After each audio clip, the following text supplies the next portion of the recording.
Oke, di video kali ini saya akan buatkan tutorial bagaimana cara menggunakan alert di Binance. Tapi sebelumnya jangan lupa subscribe dulu channel ini dan klik loncengnya untuk mendapatkan notifikasi dari saya. Terima kasih. Langsung aja saya masuk ke market. Kemudian di sini saya pilih salah satu token favorit atau koin favorit ya. Kalian boleh pilih koin mana aja yang menjadi target kalian untuk beli ataupun untuk jual. Di sini saya contohin Shiba. Kenapa saya pakai Shiba? Ya nggak apa-apa sih, saya suka aja sama Shiba. Gitu kan, simple. Nah, di sini saya bukan ajakan untuk pembeli, saya bukan ajakan untuk menjual, dan saya juga bukan sales Shiba ya. Kemudian di sini di pojok kiri bawah itu ada tombol alert kalau kalian lihat. Kemudian untuk harganya saat ini di 2840, 2841 dan terus mungkin bergerak naik ataupun turun. Kemudian di sini saya klik yang alert.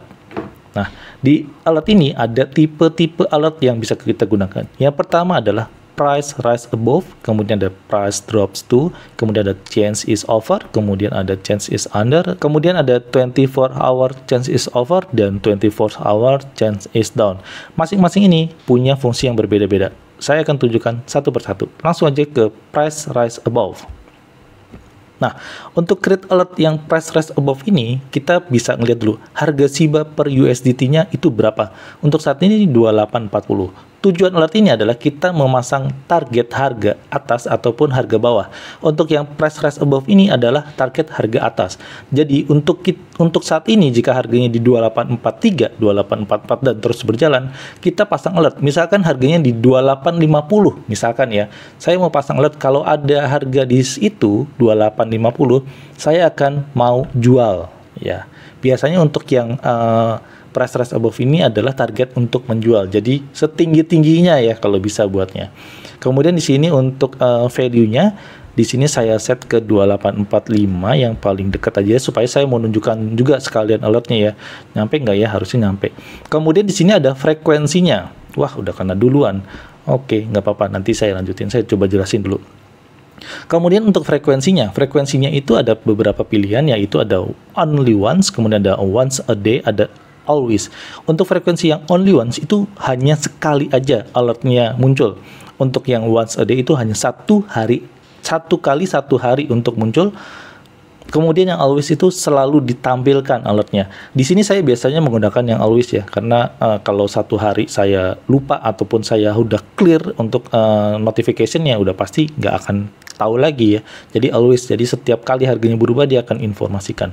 Nah, di sini saya pasang di 2845, kebetulan dia 2844, mudah-mudahan nggak turun. Oke, mudah-mudahan nggak naik lagi. Saya pasang dulu untuk create alertnya, sebentar dia masih bergerak di situ. Oke, nah saya pasang create alert. Di sini 2841, 2843, kalau dia di 2845 atau di atasnya dia pasti akan memunculkan alertnya ya di notification. Jadi di sini kita bisa memasang beberapa alert ya. Di situ ada tipsnya juga. Maksimum 10 alert can be created for current pair. Untuk ya pair yang sama itu bisa bikin 10. Kemudian untuk yang maksimum itu kita bisa buat 50 alert ya untuk semua pair atau pasangan-pasangan koinnya. Seperti itu. Di sini malah turun ya. Saya tunggu di 2845 dia malah nggak naik. Jadi alertnya belum muncul. Mungkin kita tunggu aja sebentar. Siapa tahu dia nyampe di 2845. Kalau enggak nanti paling saya coba kecilin. Kalau sampai dia nggak nyampe. Oke, jadi nyampe ya. Akhirnya nyampe juga di 2846, 2849. Tadi kita lihat aja di sini. Oke, jadi udah kena nih alertnya. Saya coba lihat notifikasinya. Di sini ada ya, price alert itu Shiba USDT is above ya 2845. Jadi alert itu diterima di notifikasi ini ya. Jadi kelihatan banget nih kalau kita dapat alert tersebut. Oke, ini saya balik lagi. Kemudian di sini saya mau mencontohkan untuk yang kedua. Yang ini saya hapus aja ya.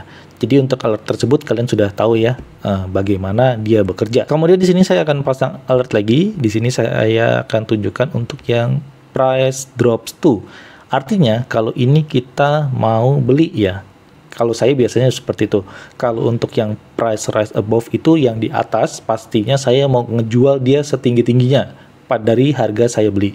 Kalau untuk yang price drop tuh, ketika dia udah naik dan nanti saya udah jual, pastikan saya akan beli lagi nih di murah ya. Pas saya mau beli di murah itu, saya mau taruh di harga berapa. Di sini saya tulis aja di sini langsung aja saya klik yang price drop itu. Kemudian di sini untuk harganya saat ini 2853 ya. Nanti saya rubah juga value-nya paling ke 2850 misalkan. Kemudian frekuensinya saya pilih yang always seperti biasa. Kemudian saya create alert-nya. Ketika dia turun ke 2850, pasti saya akan terima alertnya dan saya nanti punya target untuk membeli koin Shiba lagi, seperti itu ya, yang biasa saya lakukan untuk trading. Nah, sudah kenal lagi kan? Saya buka notifikasinya kembali. Di sini udah ada alert di 284. Tadi yang alert yang is above, sekarang yang is below-nya di 2850 saya pasang tadi ya. Jadi price alert-nya itu untuk yang below-nya juga sudah masuk.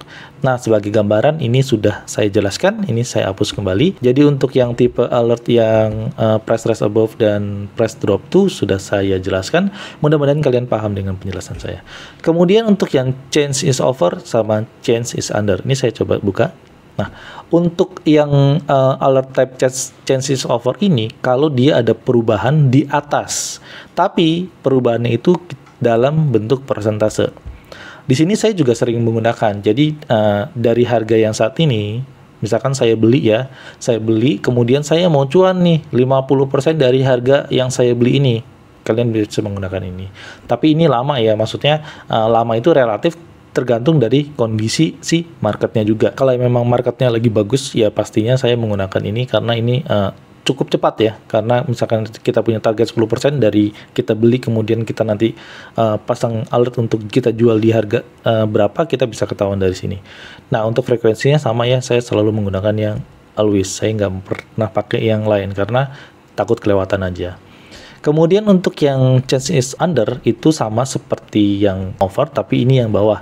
Kalau kita mau beli lagi di range area, misalkan dia turun 10%, kita mau beli lagi supaya nanti kita bisa, ini bisa digunakan untuk average juga. Jadi kalau misalkan turun terus ya bisa di average terus. Tapi kalau emang udah nggak kuat ya jangan dipaksa untuk average ya. Kemudian di sini fungsinya sama, kalau dia udah turun di 10%, pastinya kita punya target untuk membelinya. Nah, itu dua fungsi alert untuk yang change is over dan change is under. Mudah-mudahan kalian jelas dengan penjelasan ini, karena ini lebih menggunakan persentase ya. Kalau misalkan target kalian dalam jumlah persen, bukan jumlah angka koinnya berapa, ya bisa pakai ini ya. Tapi ya ini harap sabar aja ya untuk menunggu mencapai nilai atau persentase yang kalian tentukan. Oke, berikutnya untuk yang 24 hours change is over. Nah, ini lebih lama lagi ya. Dan juga untuk yang 24 hours change is down.